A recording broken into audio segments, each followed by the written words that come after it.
Welcome back to Exposed.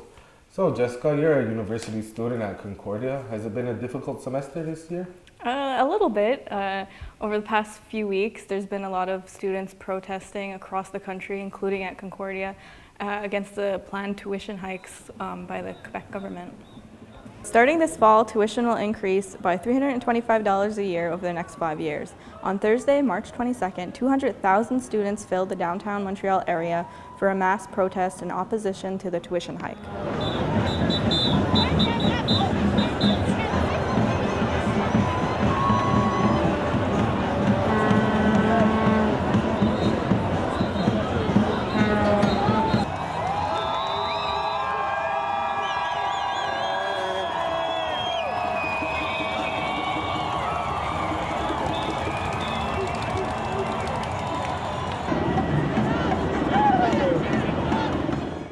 I spoke to Interim Director of Education Louis-John Daibo and Post-Secondary Counselor Chris Leclerc at the Kahnawake Education Centre to see how these tuition increases will affect Kahnawake. The latest Quebec government budget that increases the tuition rates by $325 a year for CEGEP and university will have a significant impact on funding for the Kahnawake Education Centre. Our preliminary estimates based upon the numbers that we have for next year is anywhere from $50,000 to $80,000 impact. Thankfully, the Mohawk Council contribute about $300,000 a year to cover deficits. And when I do present, usually we talk about the post-secondary program and the fact that this would be covering it. So for the first 3 years, we anticipate that we would be okay with these increases. But after that, the amount that the contribution levels are from the council will be inadequate to cover these deficits.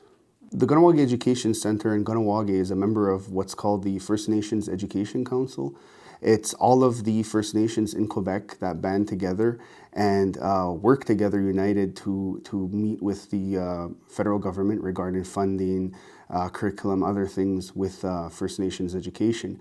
And the FNEC recently sent a letter that they would like to meet with INAC, Indian Affairs, and to discuss this issue because the funding levels from them should increase proportionately to equal the provincial tuition increases.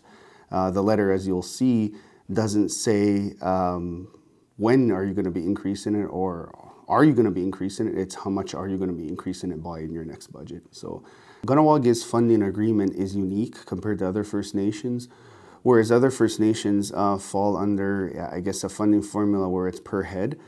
Fortunately for Kahnawake Education, we fall under the block funding formula, or now what's called now the multi-year financial agreement, whereas it's based upon several years ago's nominal rolls, and we had more students then when it was first signed. So we were getting additional dollars as compared to if the funding agreement were open. So during the last few years, we were in an okay situation. As the roll increases in post-secondary, we're getting to an equilibrium now where we're at those numbers when the financial agreement was signed. And if they continue increasing, we're going to be running further deficits, hence the MCK funding. Other First Nations aren't in this scenario. They get funded based upon last year's levels, so they're probably running deficits in other First Nations communities. And I certainly don't envy our brothers and sisters in the other nations. Basically, post-secondary education is the epitome of education. It's what everybody strives for, right from going to daycare step by step, through our kindergarten classes, right through our high schools, to CEGEP and then university. So if somebody is in the second, third year of their program, it doesn't make any sense for us to cut funding at that point. So everything that can be done will be done to ensure that the funding levels maintain as they are. There are national panels that have occurred on post-secondary funding, and in these discussions, it's been constantly stated that we need to continue the funding the way it is and or increase it to make sure that the post-secondary levels are increased for First Nations, and in particular in Kahnawake. We need to continue improving our job base and looking at more teachers, more doctors, more lawyers, more computer technicians, etc. Cutting funding will not help accomplish that. So that is still our ultimate goal. Right now, the funding that we have is tuitions is paramount, that we make sure we pay the tuitions. The allowances are a close second, close behind that. I mean, you have, in many cases, single moms going back to school who say they want to enter the workforce, get their degree. You have families who, one of the incomes are based upon the allowances that we give. So, and you have many, many students who, you know, if there weren't allowances there, may opt to say, hey, I'm going to enter the job market or social assistance. So for us, the allowances is something that's a community issue, and I don't believe that it's something we're looking at cutting anytime soon. The incentive program was something that was an extra that we're able to do during better financial times, and we're hoping we can do it again, but the latest budget cuts did not help that plight. I think allowances are a good incentive to keep people in the education stream. So whatever we can do to keep that going, I think that's what we should do. Having people in post-secondary education gives them an education. It gives them an experience, which is really important for them finding their own way into the job market with a degree, with a talent, with an accreditation behind that. To me, is very, very important. And it's consistent with the argument that constantly has been stated at the national level, provincial level, that our First Nations right to education is, you know, it's our inherent right.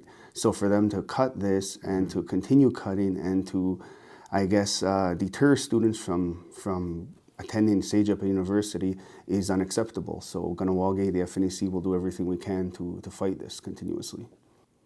Basically, Ganawage has always been involved in peaceful protests that the FNAC has done. They've had buses go to Ottawa and camp out outside of Parliament, and as well, just, you know, going through the community, and they wanted to make, I guess, notice on the major highways. And Ganawage has participated in that in the past.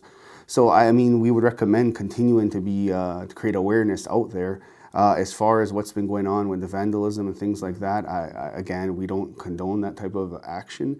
And as far as sitting out of classes, well, I'll let the post-secondary counselor answer that. I encourage everyone to continue in on their classes and in their own unique way, however that is, to if they feel that they need to, make their opinion known on the situation peacefully, of course. But I encourage everyone to stay in their class and continue on in their courses. And if you need to write a letter to, you know, your coordinator of a program or to your teacher union, you know, I encourage you to pursue those types of actions. No, I mean, if students are very, very concerned about it, I mean, I would suggest writing letters as well to here, to the Education Center. Yes. To the MCK, care of Chiefs Kenneth McCumber and Gustanahawi Sky Deer, who are portfolio chiefs and/or the Grand Chief, and they sit on the Assembly of First Nations, and this could be tabled as well. And we are going to be working with them to continue addressing this issue because, you know, for this year we can get by, but going forward, each year it's going to be increasing by 325. It's going to become problematic in a couple of years, so we need to start actions now. So one thing is clear, that the tuition increases will impact Ganawage. Yeah, after my interview with Louis John and Chris, I just really realized how lucky we are in Ganawage, well, how lucky the students are in Ganawage, compared to the rest of Canada, Quebec, and even First Nations communities in Quebec. Yep. We have to take a quick commercial break, but we'll be back with more Exposed.